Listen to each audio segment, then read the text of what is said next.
Yes, I am. Oh, hey, it's Chris Homestead and Hardway. Let me put this down. I'll find somewhere to put it won't fall over. How y'all doing this evening? I done something stupid the other night and put up a video and said we might have to do some predator control, but I hated to mess with them when it won't hurt anything, just hanging around.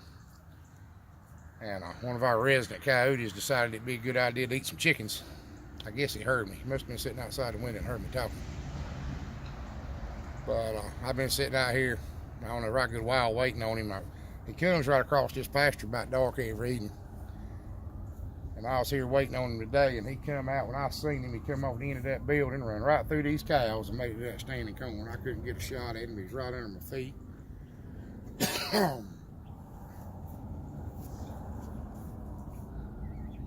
But anyway, we don't have that much trouble with them mess with anything.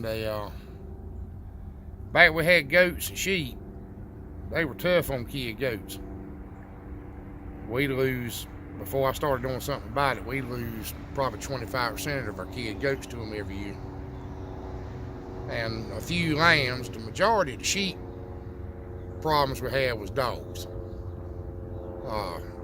We got more neighbors than it looks like we do. They're down the road a bit. You got to go a mile either way to really get to anybody, but there's several trailer parks, and they've all, I don't know what makes people do it, but they move out in the country and they get them a trailer on a quarter-acre lot, and they got to go to the pound and get them a Rottweiler or a pit bull or something. They bring it home and throw it out. Don't put it in a pen or chain or nothing. Just let it go.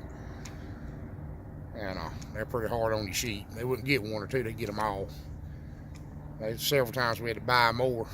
Come home, they'd be 20 or 30 dead sheep. But something I want to tell you while we're talking about sheep. I might have mentioned this before. We got a channel in Australia, Living the Dream Homestead. It's been watching us. We've been watching them, kind of talking back and forth a little bit. And they've got a problem they need some help with. They've got a ewe. It's the first lamb she's had, I believe. They think it is anyway. It's the first lamb.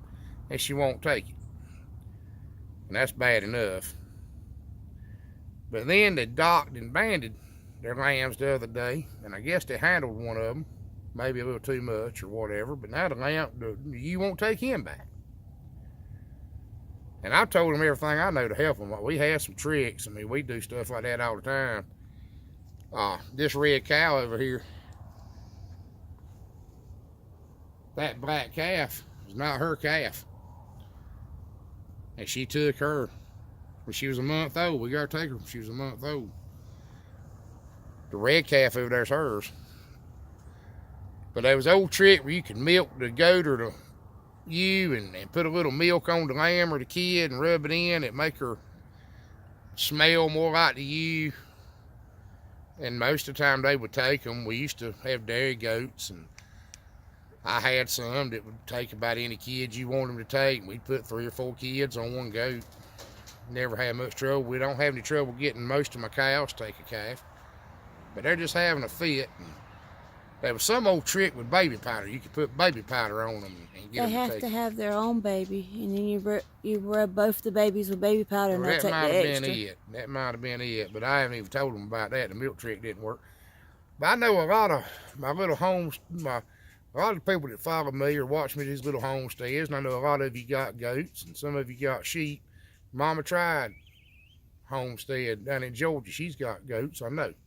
But if anybody might know something that would help them, I've told them everything I know to tell them. And one thing I didn't tell them was to shut them up a little tighter, put them in a smaller pen. Because we used to put them in a pen that didn't hardly have room to turn around until they took them, or they couldn't get away from them. And we have hobbled some does to get them to take a kid where they couldn't kick them off. But I've told them everything I know to tell them. It ain't helped them. So if you don't mind going over there and checking them out, they're pretty interesting anyway. And I don't know about you, but I'm curious about how people do stuff way off distant places, you know. How different it is. This summertime, they're still gardening, you know. But run over there and check them out, and if you tell me anything to help them, help them. But I know I've been wanting to make them a little shorter anyway, and I want to get back behind this rifle. Sometimes he comes back through just at dark, so I'm going to let y'all go. But you have a good evening now, and I appreciate you watching.